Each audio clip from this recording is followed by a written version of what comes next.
Assalamualaikum warahmatullahi wabarakatuh. Kembali lagi di channel Berita Mistis. Untuk kisah kali ini masih melanjutkan dari kisah yang sebelumnya, sebuah kisah dari tulisannya Puji Kejora. Kisah yang berjudul Penyakit Aneh yang Diderita Suamiku. Sebelum kita lanjut ke ceritanya, tekan dulu tombol like video ini dan jangan lupa tekan juga tombol subscribe channel ini. Nyalakan juga lonceng notifikasinya agar tidak ketinggalan cerita-cerita lainnya dari channel ini. Dan buat teman-teman yang pengen belanja-belanja, nanti silahkan saja klik etalase yang ada di pojok kiri bawah, atau teman-teman bisa kunjungi link pembelian yang ada di kolom deskripsi. Dan seperti apa untuk kisah kali ini, langsung saja kita masuk ke ceritanya.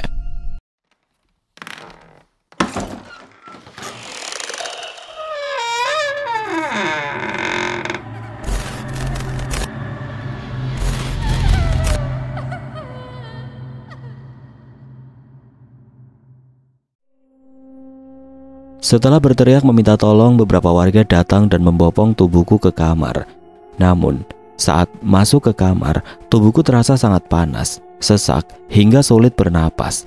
Aku meronta, meminta untuk keluar saja dari kamar, namun warga yang menolongku malah terus membawaku masuk. Hingga akhirnya aku tidak kuat lagi, kepala rasanya mau pecah dan sesak. Dan tubuh semakin panas, apalagi saat melihat sosok wanita seram tengah berdiri di sudut ranjang. Sosok wanita dengan mulut lebar itu menyeringai, lalu tangannya terulur ke kepalaku. Tubuhku semakin tidak karuan, aku tidak tahan lagi, sudah meronta untuk keluar, tapi para warga teguh pada pendiriannya agar aku diistirahatkan di kamar, hingga tiba-tiba hanya gelap yang kulihat. Aku terbangun di tempat yang sangat gelap, aku sampai harus mengulurkan tangan untuk meraba-raba. Bibi, teriakku, karena saat ini hanya Bibi Yani yang ada di dalam pikiranku. Bibi Yani, Bibi, teriakku lagi, tetapi tidak ada sautan sama sekali. Hingga tiba-tiba saja ada sebuah cahaya dari depan sana. Cahaya itu awalnya kecil, lalu semakin besar saat semakin dekat denganku. Aku mengikuti cahaya itu, sejenak menengok ke kanan dan kiri untuk memastikan di mana aku sekarang. Namun hanya hamparan pasir yang kulihat. Mendadak sinar itu meredup, lalu kembali hilang. Akan tetapi cahaya tadi berganti dengan sebuah suara dua orang yang sedang berbincang. "Aku mau Mbah Karto melenyapkan manusia dalam foto ini," ujar suara pria yang terdengar berat dan tegas itu. Samar-samar aku melihat sebuah tangan keriput meraih kertas foto dari tangan lainnya yang terlihat masih muda. "Kau sudah tahu konsekuensinya kan?" tanya Mbah Karto. "Tahu Mbah." "Kamu siap? Jika santet ini gagal maka akan kembali padamu." Pria muda itu sejenak diam. Aku tidak dapat melihat wajah keduanya yang tertutup oleh bayangan hitam. "Siap Mbah, apapun resikonya aku siap." Bagus. Kakek tua yang kuyakin dukun itu memandang foto dengan seksama. Bibirnya komat kamit, lalu dia menyemburkan sesuatu dari mulutnya hingga mengenai kertas foto tersebut. "Aku sudah kirimkan santet yang kamu mau. Tunggu 2 atau 3 hari, kamu akan dapat kabar kematiannya." "Terima kasih Mbah." Pria muda itu menyerahkan sebuah amplop coklat yang cukup tebal, lalu berdiri dan menjabat tangan si dukun. "Tapi Mbah, santet itu tidak akan mengenai orang di sekitarnya bukan?" "Apa kau meragukan kemampuanku?" "Bukan begitu Mbah, aku sama sekali tidak ragu akan kemampuan Mbah Karto. Hanya saja aku takut santet itu melukai orang yang ada di sekitarnya." Tawa Mbah Karto terdengar nyaring. "Jangan khawatir, peliharaanku tidak mungkin salah orang. Kau duduk santai saja di rumah, lalu kau akan mendengar kabar kematiannya." "Baik Mbah." Pria itu lalu pergi meninggalkan gubuk Mbah Karto. Cahaya kembali bersinar menyilaukan mata. Aku sampai harus menutup mata dengan lengan karena silaunya. Anggun. Aku menurunkan lengan dan mendapati suamiku berdiri tepat di depanku. Mas Ridwan berdiri hanya beberapa langkah dariku, tubuhnya kurus dengan cekungan di kedua matanya. Baju dan celananya robek di sana-sini, mirisnya kedua tangan dan kaki Mas Ridwan dirantai.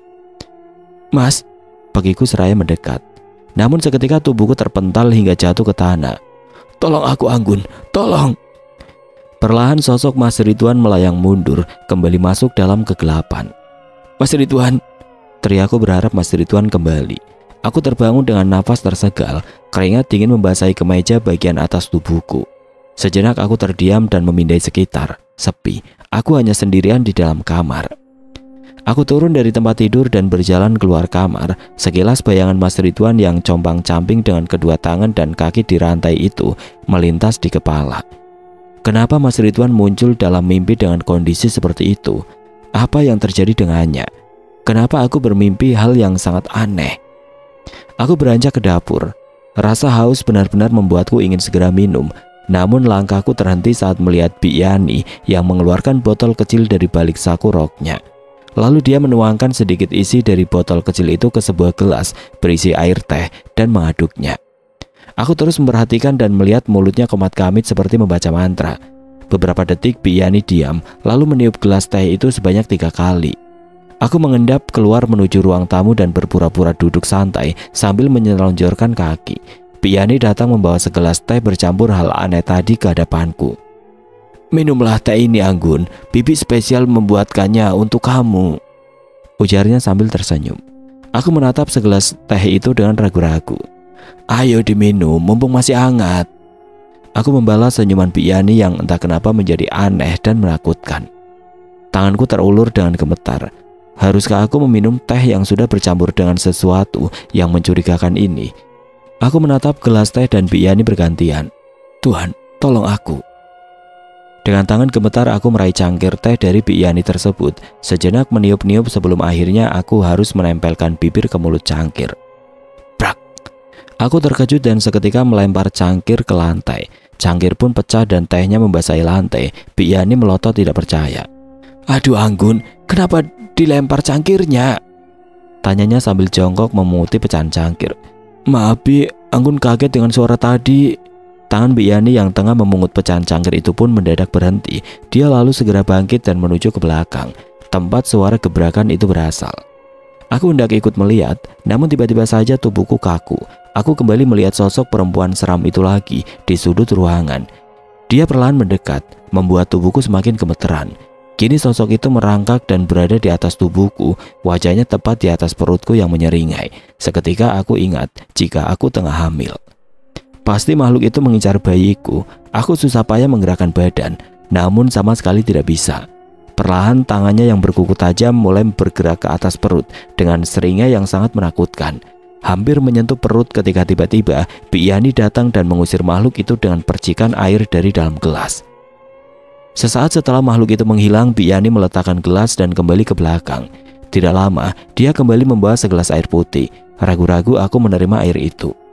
"Minumlah, itu air doa supaya kamu tidak diganggu makhluk-makhluk seperti tadi." Bi Yani lalu duduk di sampingku. Aku segera meminum air itu sampai habis. Rasanya sangat segar dan lebih manis. Bi Yani mengambil gelas yang sudah kosong dari tanganku dan meletakkan gelas tersebut ke meja. "Anggun, Bibi sebenarnya kemari karena Bibi merasakan ada yang tidak beres yang sedang terjadi denganmu." "Maksud Bibi?" Perempuan yang tidak lagi muda itu menyandarkan tubuhnya ke sofa. Matanya menerawang jauh ke atas. Cerita beralih ke sudut pandang Bi Yani. Tiba-tiba saja pandanganku menggelap. Setelah itu aku seolah melayang dan mendarat di suatu tempat yang asing. Perlahan aku bangkit dan memindai sekitar. Sepi. Ini seperti hutan. Tapi hutan yang ada di mana? Aku mencoba melangkah. Suara dedaunan kering yang terinjak terdengar nyaring. Sesekali aku menoleh ke belakang karena merasa ada banyak mata yang mengawasi. Semakin melangkah semakin sepi dan senyap. Suara hewan-hewan hutan yang tadi silih berganti mendadak hilang. Merasa aneh, aku semakin merapat ke arah pepohonan yang lebih rimbun. Yang di sekitar pohon itu terdapat banyak semak. Dan benar saja, instingku tidak salah. Tiba-tiba saja terdengar suara langkah kaki yang mendekat. Aku segera bersembunyi di balik semak. Lihat saja Anggun, dalam waktu dekat kau tidak akan bisa tidur nyenyak." Aku tidak tahu itu suara siapa, tapi yang jelas dia menyebut nama Anggun yang adalah keponakanku. Tidak lama pemilik suara itu kembali melangkah. Suara langkah kakinya lama-lama menjauh. Aku segera berdiri dan keluar dari semak. Saat itulah aku melihat ada sobekan kertas di tanah. Aku membungkuk untuk meraih sobekan kertas itu. Seketika mataku melotot. Itu foto keponakanku. Setelah melihat foto itu, aku kembali merasa tertarik ke belakang dan mendadak aku sudah kembali ke area pasar yang penuh orang berlalu lalang. Kembali ke sudut pandang Anggun. Jadi Bibi melihat ada seseorang yang menginginkan aku terluka. Benar Anggun, untuk itulah aku kemari. Tetapi aku terlambat karena justru suamimu yang meninggal. Yani sejenak menghela nafas. Sepertinya santet yang dia kirimkan mengenai suamimu. Tidak Bibi, Mas Ridwan bukan terkena santet yang dikirimkan untukku. Maksud kamu? Ada orang yang memang menginginkan Mas Ridwan celaka, dan orang itu lelaki, bukan perempuan seperti cerita Bibi. Jadi, ada orang lain lagi yang menginginkan kalian celaka. Aku hanya menggeleng dan menggigitkan bahu karena memang tidak tahu. Apa kalian pernah menyakiti hati seseorang? Kenapa mereka sampai tega melakukan ini sama kalian? Entahlah Bi, aku merasa selama ini selalu berusaha jadi orang yang baik. Aku menjaga tutur kata dan juga sikapku. Bahkan aku selalu diam jika ada yang menghina atau menjelek-jelekan aku dan Mas Ridwan. Kalau memang begitu, apa motif dua orang ini ingin menyakiti kalian? Bahkan sekarang Ridwan malah sudah meninggal.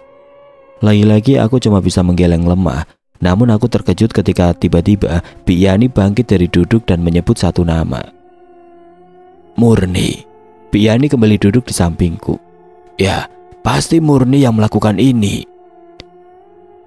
Sudah dua orang menyebut Murni yang melakukan hal keji ini. Tapi apakah mungkin? Entah kenapa aku merasa tidak yakin. Besok kita cari Pak Ustadz yang bisa membantu untuk melepaskan dari jerat santet itu. Bi Yani membantuku untuk bangun. Sekarang lebih baik kamu istirahat. Tapi Bi, aku takut. Tenanglah, untuk sementara kamu aman karena aku tadi sudah meruqyah rumah ini dengan air doa. Kamu juga sudah meminumnya tadi. Jadi sekarang istirahatlah, kasihan bayi kamu. Aku seketika mengusap perut. Memang, sejak Mas Ridwan sakit, waktu istirahat dan makanku kacau. Aku merasa sangat letih. Baiklah Bi. Bi Yani mengantarku sampai di depan kamar. Dia baru pergi saat aku mulai membaringkan tubuh ke tempat tidur. Tak tak tak. Aku melirik jam dinding. Sudah pukul 6 pagi rupanya. Sinar matahari pun sudah mulai menelusup melalui celah tirai jendela. Aku segera bangkit untuk membukakan pintu. Siapa pagi-pagi datang berkunjung. Sampai di depan pintu aku segera membuka pintu. Seorang perempuan berambut panjang dan juga seorang pria berdiri membelakangiku. Maaf, cari siapa? Mereka menoleh bersamaan, lalu tersenyum saat kami saling bertemu. Rania, Adnan. Aku memeluk mereka berdua dengan erat. Ada rasa sedih dan juga haru saat memeluk mereka. Kamu, apa kabar Anggun? Aku baik. Aku pun melepaskan pelukan. Ayo masuk. Kedua orang itu pun masuk ke rumah dan duduk di ruang tamu. Ada tamu. Bi Yani baru saja masuk ke rumah dengan kedua tangan penuh belanjaan. Iya Bi, kenalkan itu Rania dan itu Adnan. Sejenak mereka saling mengangguk.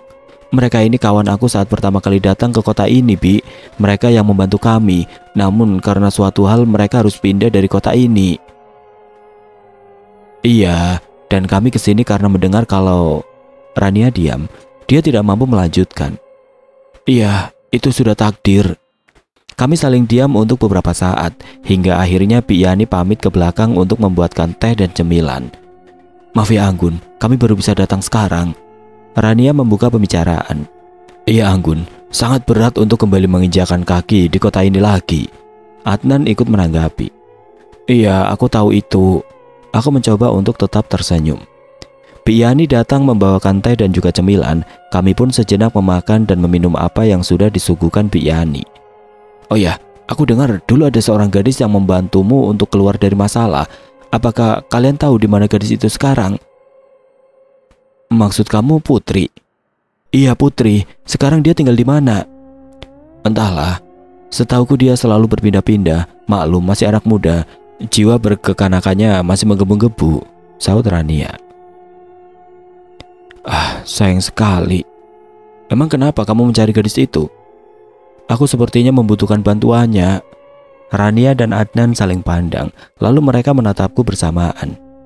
Jangan bilang kalau kematian Ridwan ada kaitannya dengan makhluk astral. Rania menatapku lekat.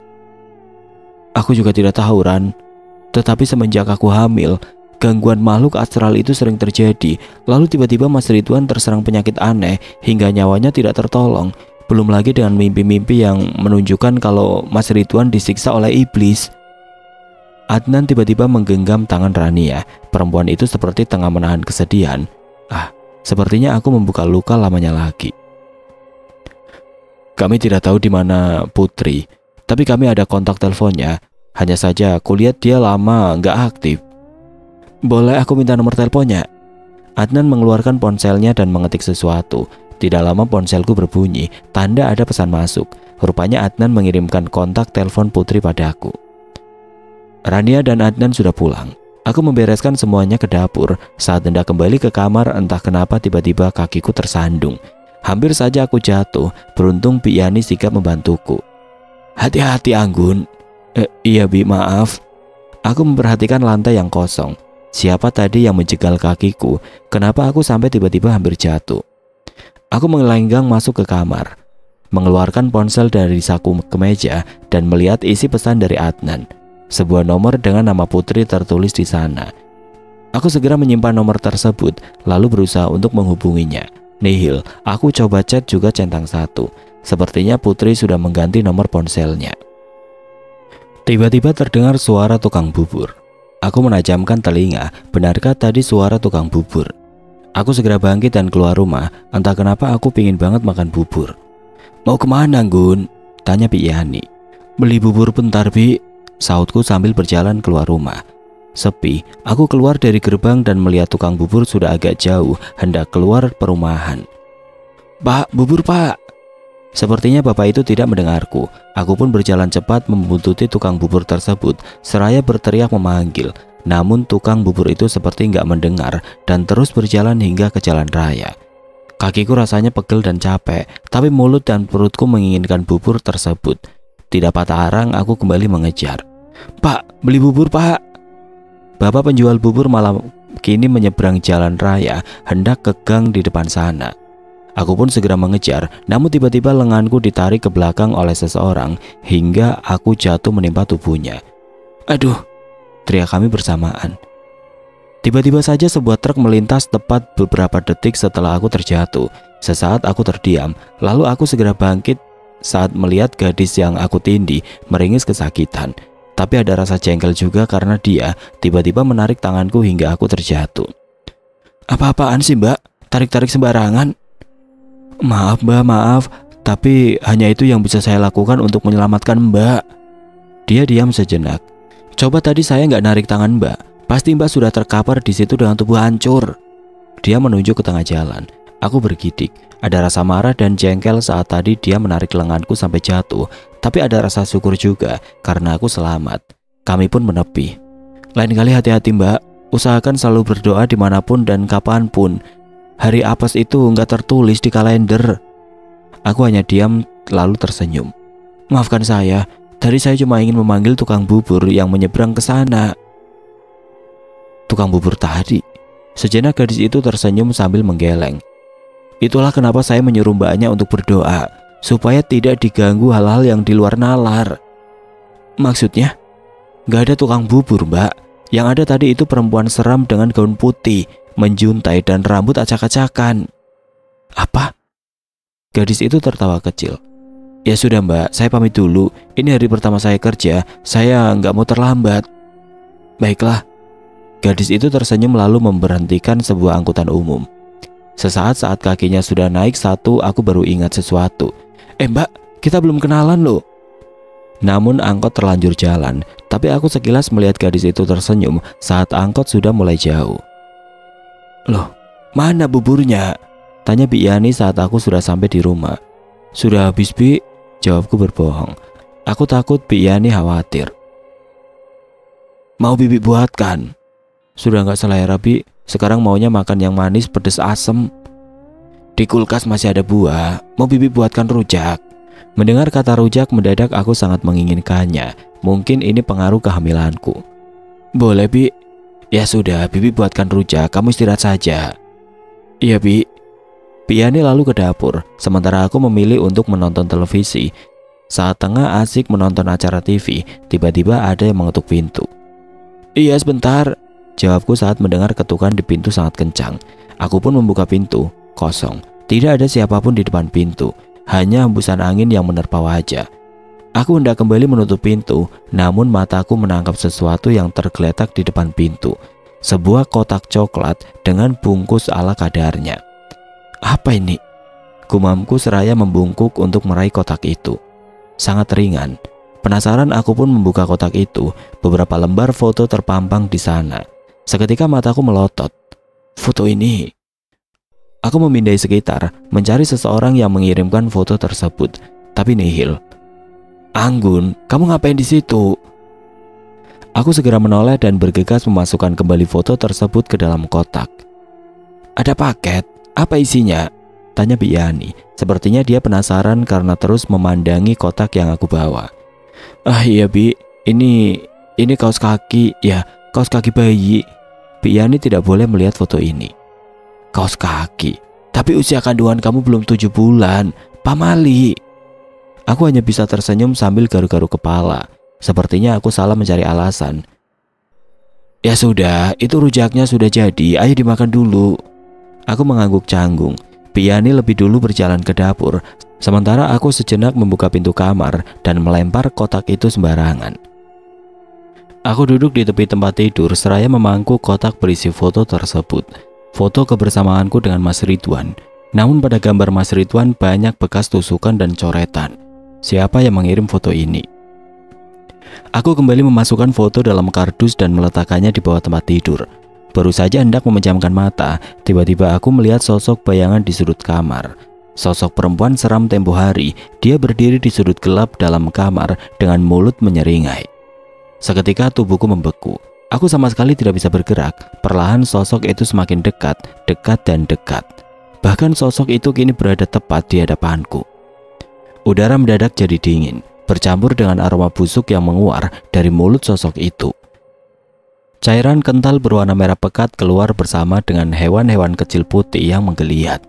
Jangankan untuk berteriak, bergerak pun aku tidak sanggup. Sosok itu menggerakkan kedua tangannya ke perutku. Tidak, dia ingin mengambil bayiku. Anggun! Bi Yani tiba-tiba masuk. Sosok di atas tubuhku seketika memudar dan hilang. Seketika itu pula aku bisa bergerak. Bi Yani mendekat, membantuku untuk duduk dan memberiku segelas air putih. Kamu kenapa Anggun? Bibi dengar tadi kamu seperti teriak tapi suara kamu tertahan. Sosok itu Bi, sosok seram itu datang lagi. Dia mau mengambil bayiku. Aku memegang perut yang masih rata. Sepertinya kamu tidak aman di rumah ini Anggun. Lebih baik untuk sementara kamu mengungsi dulu. Apa yang dikatakan Bi Yani ada benarnya juga. Tetapi kalau aku pergi, siapa yang nanti menjaga rumah ini? Aku takut kalau rumah ini kosong, sosok seram itu justru senang dan akhirnya malah bermukim di rumahku. Enggak Bi, aku gak akan pergi dari rumah ini. Tapi Anggun, keselamatan kamu dan bayimu lebih penting. Enggak Bi, aku yakin suatu saat sosok itu yang akan kalah. Aku sedang menyiram tanaman saat sebuah mobil datang dan berhenti di halaman. Sosok Arum turun dari mobil membawa sebuah bungkusan plastik dengan nama toko kue ternama. Anggun? Arum mendekat lalu memelukku erat. Gimana kabarnya? Baik kan? Alhamdulillah baik Rum. Kamu sendiri gimana? Capek Gun, ujarnya tersenyum. Ini ada oleh-oleh buat kamu. Aku menerima bungkusan plastik itu sembari tersenyum pula. Makasih Rum, ayo masuk. Aku dan Arum masuk ke rumah bersamaan. Aku mempersilahkan Arum untuk duduk dan membawa bungkusan plastik ke dapur. Apa itu? Tanya Bi Yani saat aku mengambil piring. Martabak manis, oleh-oleh dari Arum Bi. Jawabku seraya meletakkan martabak manis satu persatu ke piring. Aku meraih sepotong dan hendak memasukkannya ke mulut. Namun tiba-tiba Bi Yani menghentikan tanganku. Tunggu. Bi Yani meraih martabak manis dari tanganku dan mengembalikannya ke piring. Kenapa Bi? Untuk saat ini, kamu jangan makan apapun yang berasal dari pemberian orang lain. Takutnya di dalam makanan itu sudah diletakkan sesuatu. Tapi Bu, Arum bukan orang lain. Dia sahabat Mas Ridwan dan juga sahabatku. Tetapi dia tetap orang lain Anggun. Tolong, sekali ini nurut sama Bibi. Baiklah, aku urung memakan pemberian Arum dan memilih membawanya ke depan untuk aku suguhkan. Bi Yani mengikuti dari belakang seraya membawa nampan berisi 2 cangkir teh hangat. Loh Gun, kok dibawa ke sini kuenya? Itu kan untuk kamu, ujar Arum dengan ekspresi wajah terkejut. Kue yang kamu kasih kebanyakan, Rum. Jadi daripada mubazir mending kamu ikut makan. Arum meringis sambil menggeleng pelan. Dia memandang kue martabak manis dan aku secara bergantian. Ayo Rum, dimakan. Ini kue kan kamu yang beli. Iya sih. Arum nampak kikuk. Dia lalu meraih satu dan perlahan mendekatkannya ke bibir. Ayo dimakan Rum. Tiba-tiba Arum meletakkan kembali potongan kue sembari menggeleng kuat. Enggak, aku enggak boleh makan kue itu. Kenapa? Apa jangan-jangan kue itu ada racunnya? Mata Arum melotot. Racun? Maksud kamu? Mana mungkin aku meracunin kamu? Santai saja Rum, aku bercanda. Aku sengaja tertawa. Kelihatannya Arum begitu tegang. Arum duduk dengan tidak nyaman. Aku melihat sepertinya dia ingin segera beranjak. Loh, nggak jadi dimakan Gun? Aku masih kenyang Rum. Oh, Arum terdiam. Aku memilih menyalakan televisi. Namun tiba-tiba Arum berdiri. Aku pamit dulu Gun, aku lupa kalau ada janji. Ya aku pulang sih. Iya Gun, maaf ya. Arum memegang kedua tanganku. Iya Rum, gak apa-apa. Arum memelukku, lalu beranjak pergi. Aku memandangi tubuh Arum yang kian menjauh. Piani datang dari dapur. Dia memandangi kue yang kuletakkan di meja depan televisi. Tidak dimakan? Tanya Piani sambil memandangku. Enggak Bi. Aku menggeleng pelan. Ya sudah, kita kasih ke ayam saja. Piani membereskan kue di meja dan membawanya ke belakang. Sebenarnya sayang, kue nikmat dan lezat itu harus dibuang. Namun apa dayaku, saat ini aku memang harus super hati-hati. Bi, aku pamit jalan-jalan sebentar ya. Piani yang sedang menyapu halaman menoleh lalu mengangguk. Iya, tapi jangan lama-lama. Sebentar lagi maghrib. Pamali perempuan hamil ada di luar rumah saat maghrib. Iya Bi, cuma jalan-jalan sampai ujung kompleks saja. Baiklah, hati-hati. Piani melanjutkan menyapu halaman. Sore hari di daerah perumahan tidak terlalu menarik. Rumah-rumah berjajar hampir sama satu dan yang lainnya. Sepi. Aku memilih berjalan sampai ke ujung dekat dengan jalan raya. Lalu lalang kendaraan bermotor sedikit membuat mataku segar. Mendadak aku melihat sosok perempuan yang kemarin naik angkot. Namun kali ini perempuan itu turun dari angkot. Aku bergegas menghampiri sebelum dia berlari menyeberang. Mbak, aku menepuk bahunya. Perempuan itu terkejut tapi lalu tersenyum saat melihatku. Ada apa Mbak? Maaf, kemarin Mbak sudah menyelamatkan saya. Saya mau mengucapin terima kasih. Oh, santai saja Mbak. Bukankah sesama manusia kita harus saling tolong-menolong?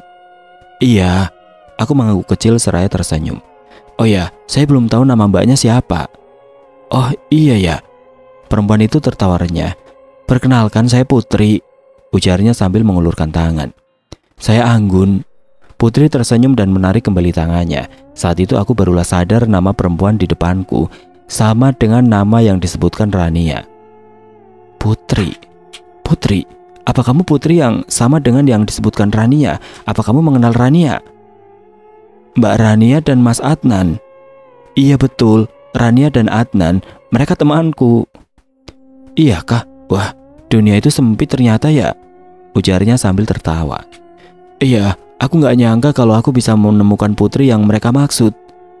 Waduh, pasti Mbak Rania cerita yang aneh-aneh ya tentang saya. Enggak juga, aku tertawa pelan. Oh ya, gimana kalau Mbak Putri mampir ke rumah saya? Sekalian saya mau tanya sesuatu. Perempuan itu sejenak melirik jam di tangannya. Boleh, tapi saya nggak bisa lama-lama. Sebentar lagi masuk waktu maghrib. Aku menggandeng tangan Putri dan membawanya masuk ke rumah. Namun di depan gerbang rumah, Putri sempat berhenti. Dia melihat ke arah genteng rumah sambil komat-kamit. Kenapa Mbak Put? Tanyaku penasaran. Ah enggak, cuma baca doa masuk rumah saja. Aku seperti tertampar. Doa masuk rumah, aku sama sekali belum pernah melakukannya. Ya sudah, ayo masuk. Kami kembali melangkah. Sebelum masuk ke rumah, Putri lebih dulu membasuh tangan dan kaki melalui keran di depan rumah. Ya, seperti inilah rumahku Mbak Putri, ujarku sambil menyuguhkan cemilan ke meja. Bagus, sederhana, rapi dan menyenangkan.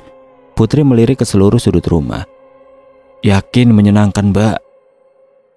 Memang Mbak Akun gak ngerasa senang tinggal di rumah hasil kerja almarhum Mas Ridwan? Tanganku yang sedang menyuguhkan minuman seketika terhenti.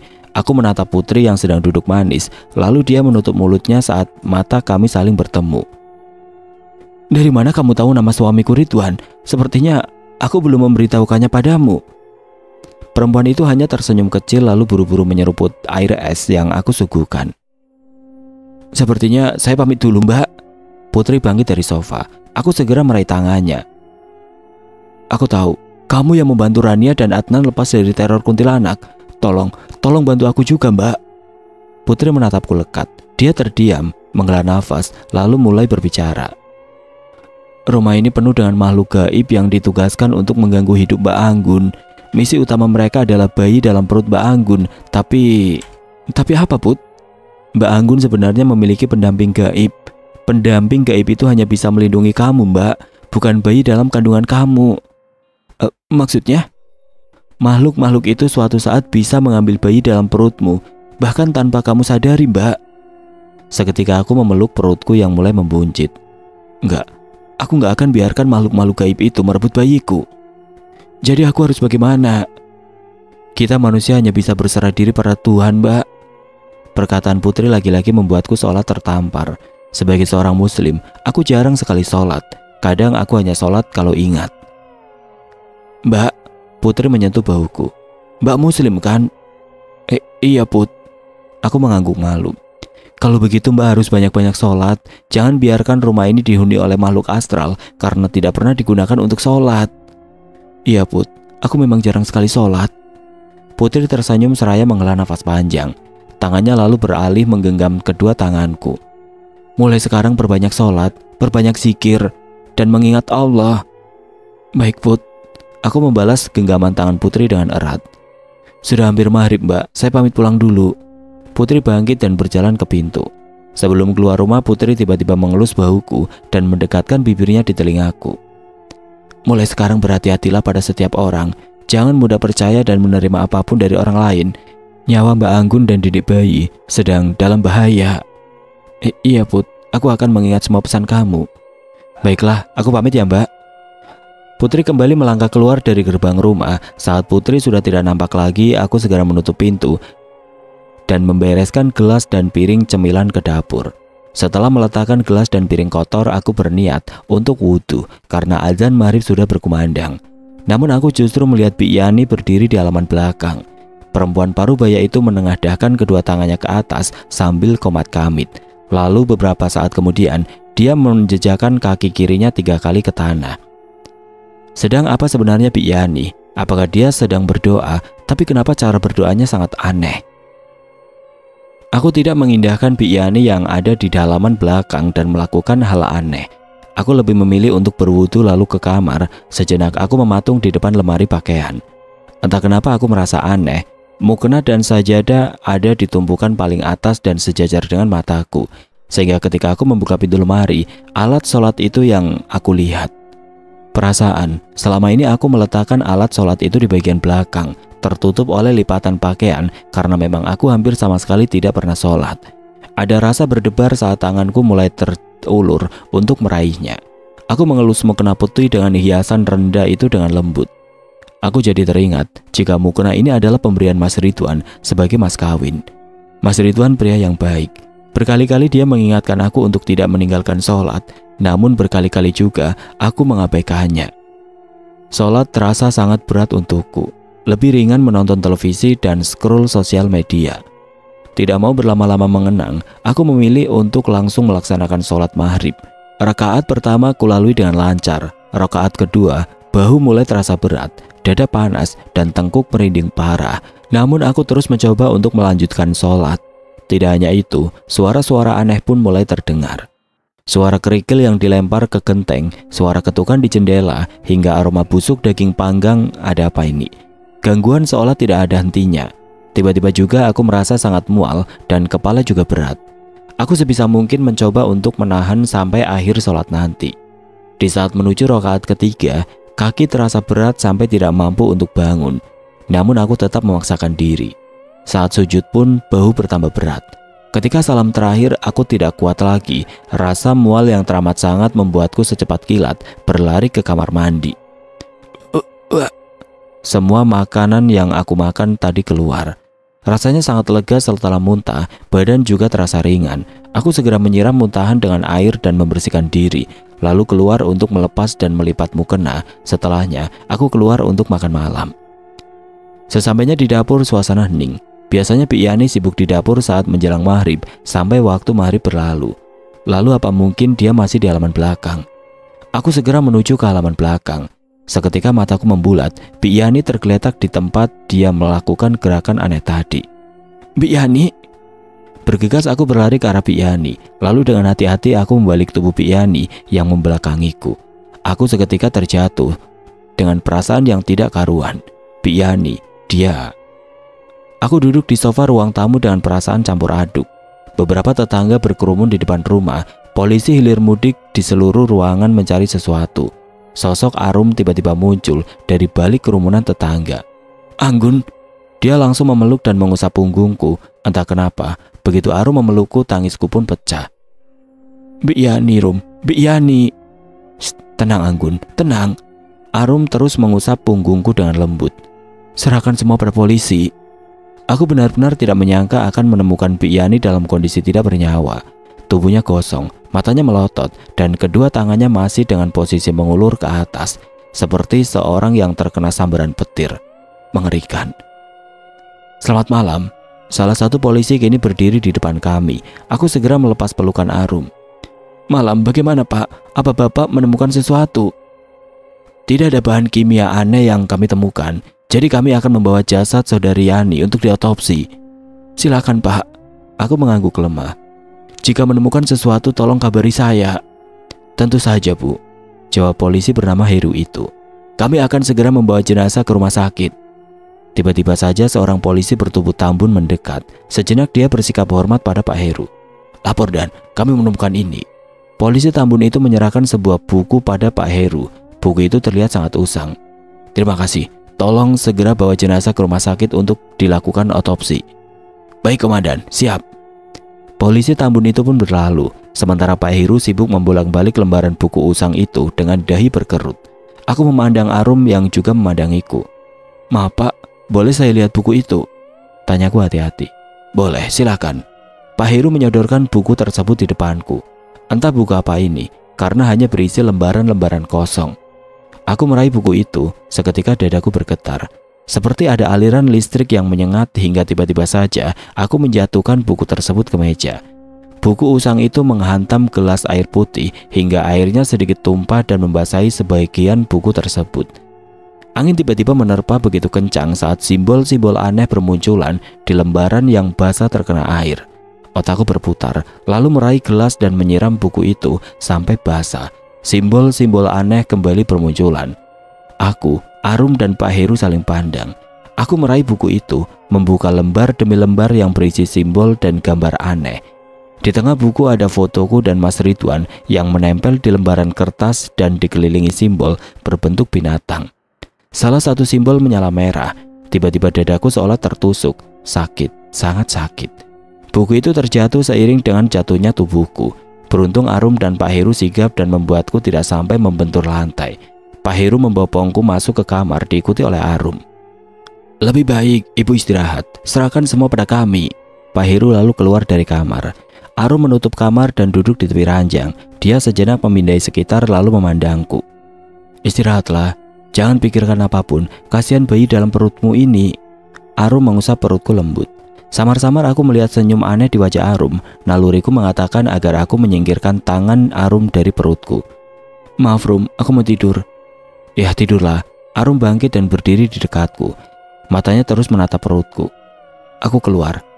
Kalau kau butuh sesuatu panggil saja aku. Iya. Arum berjalan ke pintu dan membukakannya. Sejenak dia diam di ambang pintu dengan posisi membelakangiku. Lalu dia menoleh ke arahku dan kembali tersenyum. Namun senyumnya itu benar-benar membuatku takut. Sangat aneh dan menyeramkan. Aku membuka mata perlahan saat merasa dingin yang menusuk tulang. Seketika aku bangkit saat sadar ternyata aku terbaring di tanah. Suasana yang gelap membuatku tidak bisa melihat dengan jelas. Tiba-tiba angin dingin bertiup. Aku terdiam. Suara gemersak daun kering yang terinjak di kejauhan membuat aku ketakutan. Siapa di sana? Apakah manusia atau justru hewan buas? Karena kini aku berdiri di tengah hutan yang gelap. Suara langkah kaki itu semakin lama semakin mendekat dan semakin pula aku tidak bisa bergerak. Bayangan manusia terlihat. Sedikit bernapas lega karena bukan hewan buas, namun siapa sosok itu? Jika diperhatikan, siluet bayangan sosok itu seperti sosok laki-laki. Semakin lama pemilik bayangan itu terlihat, mulanya samar-samar tetapi semakin lama semakin jelas. Sosok yang ternyata benar sosok pria itu kini berdiri tepat di depanku. Dia tersenyum. Bukan, itu bukan senyuman, tapi seringaian. "Ah!" teriakku saat tiba-tiba pria tersebut mengeluarkan pisau dengan cepat dan hendak menikamku. Seketika aku terbangun dan terduduk di ranjang. Syukurlah, tadi itu hanya mimpi. Nyatanya aku masih terbaring di kamar tidur. Brak! Aku terlonjak mendengar suara benda jatuh di atap dapur. Aku hendak melihat tetapi nyaliku ciut. Saat sadar aku hanya sendirian. Brak! Brak! Suara atap dapur yang sepertinya runtuh. Aku bergegas ke pintu dan menguncinya rapat. Perlahan aku menempelkan telinga ke pintu untuk mencuri dengar apa yang terjadi di luar kamar. Brak! Pintu kamarku bergetar. Aku melihat ke bawah, ada bayangan di depan pintu kamar. Itu artinya yang mencoba masuk ke kamarku adalah manusia. Aku hendak berjongkok untuk mengintip siapakah yang mencoba menggangguku. Namun belum sampai mengintip, pintu kembali bergetar hebat. Sedetik kemudian handle pintu bergerak naik turun dengan cepat. Aku panik. Orang di luar kamarku pasti mempunyai niat jahat. Mataku melihat meja rias di dekat pintu. Tanpa pikir panjang, aku mendorong meja rias itu ke pintu agar orang di luar tidak bisa masuk. Pintu kamarku masih saja digedor dari luar. Aku merangsek mundur. Tiba-tiba saja lampu padam. Suara di luar kamar tidak lagi terdengar. Namun tiba-tiba saja ada sosok hitam mengintip di jendela kamarku. Jantungku berpacu cepat. Secepat aku bersembunyi di bawah kolong ranjang. Dari kolong ini aku masih bisa melihat sosok itu terus mengintip. Ya Tuhan, siapakah orang itu? Apakah orang yang sama dengan yang ada di mimpiku tadi? Dan mau apa dia? Tok tok tok. Assalamualaikum. Suara salam dari seorang perempuan terdengar. Lampu masih padam, tapi sosok misterius yang tadi mengintip di jendela sudah tidak ada. Mbak Anggun, Assalamualaikum. Terdengar suara dari luar sana memanggil namaku.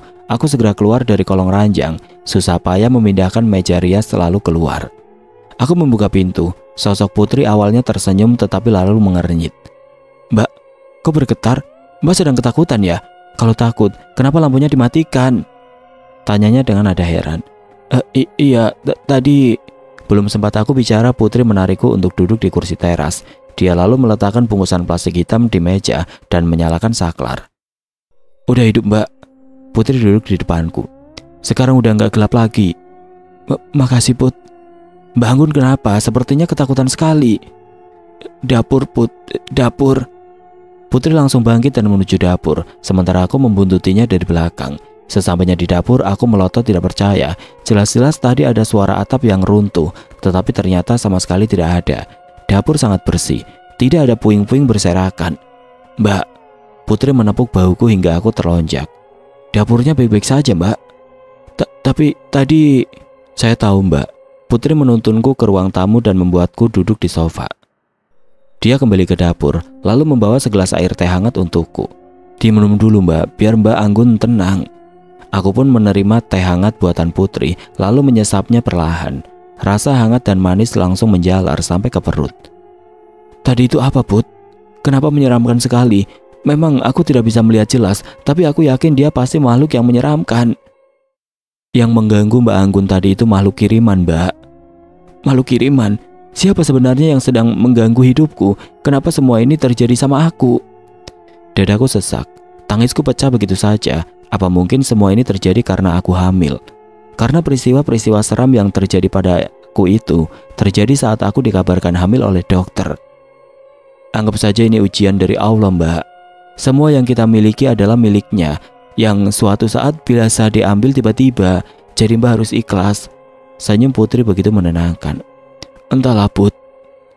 Putri beranjak memelukku, mengusap lembut punggungku sehingga aku merasa nyaman dan aman. Mbak Anggun harus kuat demi dedek bayi. Jika Allah memberi Mbak Anggun ujian berat, artinya Mbak Anggun akan segera naik derajat. Dan yakinlah kalau Allah memberi ujian ini karena Allah tahu Mbak itu kuat. Allah tidak akan menguji hambanya di luar batas kemampuan hambanya itu sendiri. Aku tahu itu Putri. Kalau masalah yang Allah berikan itu masalah hidup di dunia nyata, mungkin aku bisa menghadapinya. Tapi masalah ini datangnya dari dunia lain. Yang menerorku bukan manusia, tapi setan. Rasanya pusing sekali. Mbak, gimana kalau aku bantu buat mencari di mana media santet kiriman itu disimpan? Maksudnya Put? Jadi gini, semua gangguan yang Mbak Anggun alami ini asalnya dari kiriman seseorang. Nah, seseorang itu pergi ke dukun, lalu dukun itu mengirim sesuatu ke rumah kita agar hantu atau setan peliharaannya itu mengganggu hidup kita. Sesuatu? Kami bisa menyebutnya buhul. Aku akan mencari di mana buhul itu disimpan, lalu memusnahkannya. Dengan begitu, semoga saja gangguan yang dialami Mbak Anggun berkurang. Aku mengangguk, menuruti apa yang Putri ucapkan. Dia lalu berpamitan, namun aku mencegahnya. Rasanya sangat takut sendirian. Baiklah Mbak Anggun, untuk malam ini aku akan menemani Mbak Anggun. Lega rasanya, akhirnya malam ini aku tidak sendirian. Teror yang terus berdatangan membuatku benar-benar ketakutan. Awalnya ada Bik Yani, tapi sekarang Bik Yani sudah tiada. Kematiannya pun misterius sekali. Malam ini aku merasakan sangat nyaman dan benar-benar aman. Apalagi Putri ternyata gadis yang taat agama. Bibirnya tidak pernah putus dari zikir. Dia pun selalu melaksanakan sholat tepat waktu. Bahkan dia juga melaksanakan sholat sunnah di sepertiga malam terakhir. Kita tahajud yuk Mbak. Dia membangunkan aku perlahan. Mataku terasa sangat berat. Mulut juga tidak berhenti menguap. Bahkan tubuhku seolah tidak mau diajak bangun. Ayo Mbak, ini juga salah satu ikhtiar agar buhul kiriman itu segera ditemukan. Aku pun mengangguk. Meskipun mengantuk, aku tetap bangun, berwudu, lalu bersiap untuk sholat tahajud. Putri mengimami di depan. Kami sama-sama khusyuk berdoa. Saat salam terakhir, entah mengapa tubuhku terasa sangat panas. Bahkan aku sampai berkeringat sangat banyak. Berkali-kali aku mendengar seperti ada kerikil yang dilempar ke genteng. Aku dan Putri saling pandang sebelum akhirnya kami berdiri. Suara kerikil itu berasal dari atap kamar ini Mbak. Itu artinya buhul tersebut tertanam di sini. Aku masih tidak mengerti. Lalu Putri memintaku untuk memeriksa kamar ini, kamar yang selama ini aku tempati bersama dengan Mas Ridwan. Mulanya aku memeriksa bawah ranjang, sementara Putri memeriksa lemari dan bawah meja rias kosong. Kami tidak menemukan apa-apa. Apa kita harus cari di luar, Put? Enggak Mbak, suara kerikil tadi terdengar di atas kamar ini, artinya buhul itu memang ditanam di kamar ini.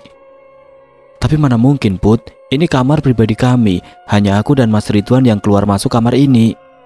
Yakin, hanya kalian berdua? Aku terdiam. Benar juga kata Putri, akhir-akhir ini banyak yang keluar masuk kamar ini. Coba Mbak Anggun ingat-ingat lagi, sebelum suami Mbak Anggun terserang penyakit aneh, siapa yang terakhir masuk kamar ini? Aku kembali terdiam, mengingat-ingat siapa kiranya yang pernah masuk kemari. Tapi sumpah, seingatku sama sekali tidak ada yang keluar masuk. Kami hanya tinggal berdua. Entahlah Put, aku lupa. Ya sudah, yang penting kita harus menemukan buhul santet itu. Saat buhul berhasil kita dapatkan dan kita musnahkan, saat itulah akan terlihat siapa yang sudah bermain-main dengan ilmu hitam. Baiklah, aku jadi semakin semangat untuk mencari. 1 inci pun tidak ada yang luput dari pemeriksaan kami. Di atas meja kecil, di atas kepala ranjang, bahkan sampai ke belakang foto-foto yang terpajang di kamar. Aku dan Putri kini sama-sama berdiri di dekat tempat tidur. Putri di sisi kanan dan aku di sisi kiri.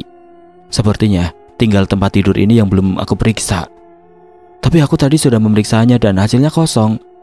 Putri memindahi tempat tidur, lalu matanya memejam, bibirnya perlahan melantunkan ayat suci. Setelah selesai membaca ayat suci, Putri tiba-tiba saja mengangkat kasur. Melihat Putri kewalahan, aku pun membantunya. Kami mengangkat kasur tersebut dan meletakkannya di lantai. Seketika mata ini seolah dipaksa untuk tidak percaya. Itu apa Put? Tanganku mengulur hendak meraihnya. Jangan Mbak, teriak Putri, membuatku seketika mengurungkan niat. Jangan sentuh itu Mbak. Putri mendekat. Dia lalu meraih sebuah bungkusan berwarna putih kecoklatan dan bentuknya mirip pocong. Sejenak Putri membaca doa, lalu membawanya ke halaman belakang. Di halaman belakang itulah Putri membuka bungkusan itu. Aku semakin tidak percaya dalam bungkusan itu ada fotoku dengan tulisan nama dan tanggal lahir di baliknya. Bahkan ada hari lahirku juga di sana. Siapa yang tega melakukan ini padaku? Kenapa ada orang yang sejahat ini padaku? Yang sabar ya Mbak. Putri menaruh benda tadi ke sebuah kaleng bekas biskuit dan menyiramnya dengan minyak tanah. Tidak butuh waktu lama ketika korek api jatuh dan membakar benda aneh tersebut sampai hangus tidak bersisa. Setelah ini kita akan tahu Siapa orang yang sengaja ingin mencelakai Mbak Anggun? Pasti ini ulah murni mantan istri Mas Ridwan. Sebaiknya kita jangan asal menuduh, Mbak. Takutnya jatuhnya jadi fitnah kalau nggak ada buktinya. Tapi hanya Murni yang pernah tinggal di sini. Dia tahu seluk-beluk rumah ini. Entah mengapa aku yakin sekali kalau Murni pelakunya. Sabar, Mbak, kita tunggu saja. Putri mengusap bahuku dengan lembut. Aku menatap benda aneh yang terbakar dan habis menyisakan asap. Ada rasa puas ketika benda itu habis tidak bersisa. Pastilah pengirimnya juga akan terbakar habis seperti itu. Assalamualaikum. Pagi. Aku yang masih terbaring di tempat tidur seketika bangkit.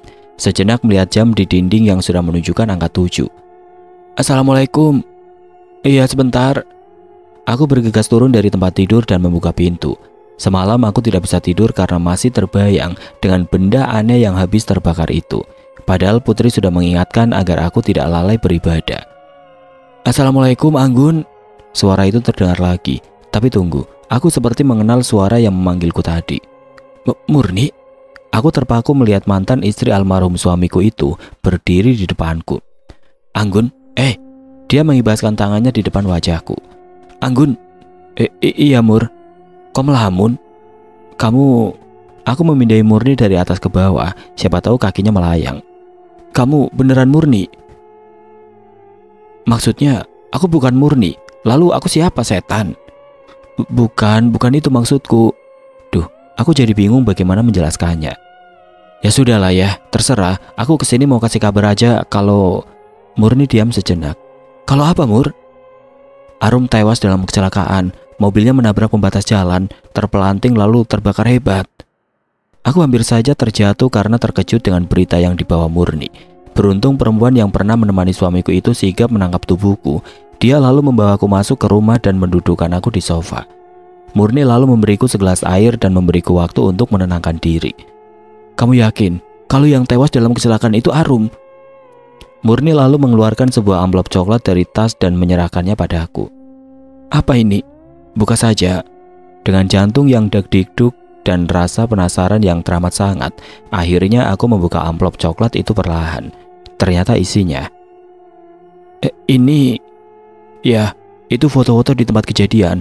Mobil yang dikendarai Arum ringsek dan menjepit Arum. Jadi saat mobil terbakar, Arum tidak bisa lari. Dia tewas terbakar bersama mobilnya. Aku menutup mulut tidak percaya. Apa mungkin kematian Arum ada hubungannya dengan Buhul yang aku dan Putri hancurkan kemarin?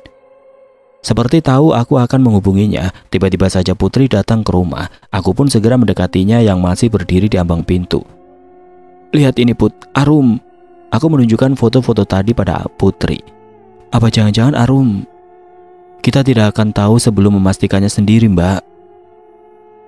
Kalian mau tetap di sini atau ke rumah Arum untuk takziah? Tanya Murni tiba-tiba. Aku dan Putri saling pandang sejenak, lalu kami memutuskan untuk pergi ke rumah Arum untuk takziah. Suara lantunan surat Yasin menggema di rumah Arum. Jenazah wanita yang jadi sahabat suamiku itu terbujur dalam peti di tengah ruang tamu. Kami bertiga pun ikut membacakan surat Yasin supaya arwah Arum diterima di sisinya. Saat kami bertiga dan para tetangga tengah husu membaca Yasin, tiba-tiba suara dentuman yang amat keras terdengar di sebuah ruangan yang tertutup rapat. Ruangan yang terletak di sebelah kamar Arum itu mendadak mengeluarkan asap hitam dari celah bawah pintu. Para pelayat panik dan berlarian keluar rumah. Aku dan Putri justru curiga kalau ada konsleting listrik di dalam kamar tersebut. Akhirnya aku dan Putri berusaha mendobrak pintu tersebut karena ternyata pintu itu terkunci. Sekali dua kali di hitungan ketiga, pintu terbuka lebar. Asap hitam membumbung tinggi, menyeruak mengenai aku dan Putri. Seketika kami terbatuk. Namun saat asap hitam itu perlahan hilang, aku dan Putri yang ada di depan pintu pun terbelalak. Aneh, sama sekali tidak ada api. Kamar tersebut aman-aman saja. Aku dan Putri pun masuk untuk memastikan. Ya, tidak salah lagi. Tidak ada kebakaran atau apapun. Tetapi di ruangan yang kosong tersebut tersusun rapi umbu-rampe dan semacamnya di atas meja yang ada di tengah ruangan. Aku mendekati meja itu. Terlihat sebuah foto tergeletak di atas nampan dan ditaburi bunga 7 rupa. Aku meraih foto itu. Putri mendekat dan ikut melihat foto di tanganku. Terjawab sudah. Ternyata selama ini yang menerorku dengan mengirim makhluk halus adalah Arum. Aku sama sekali tidak menyangka entah apa yang dia pikirkan. Aku sama sekali tidak mengerti. Padahal selama ini dia terlihat baik, selalu membantuku dalam kesusahan, menjadi tempatku berkeluh kesah. Namun ternyata dia juga yang menjadi musuh dalam selimut. Putri mengusap pundakku. Air mata yang sedari tadi kutahan pun tumpah. Yang sabar mbak, yang penting semua sudah berakhir. Iya Put, tapi aku masih tidak menyangka kenapa Arum tega melakukan ini padaku. Kita tidak pernah tahu isi hatinya seseorang. Kita juga tidak bisa menebak-nebak. Takutnya malah kita fitnah karena tidak tahu kebenarannya. Iya Put, lebih baik sekarang kita keluar. Kasihan almarhumah, dia harus segera dikebumikan. Aku kembali menatap foto di tanganku. Ya, mungkin Arum memiliki alasan khusus kenapa menerorku. Semua biarlah jadi rahasia yang tersimpan sampai dalam kuburnya. Ayo mbak. Putri sudah berjalan keluar kamar. Aku meletakkan foto itu lagi dan keluar dari kamar tersebut. Sejenak mematung menatap kamar aneh milik Arum, lalu menutup pintunya dengan rapat.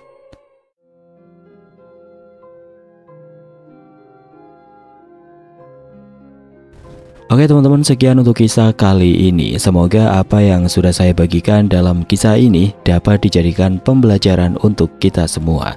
Dan buat teman-teman yang baru bergabung, jangan lupa untuk like, komen, share, serta subscribe channel ini.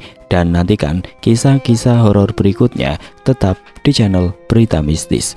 Wassalamualaikum warahmatullahi wabarakatuh.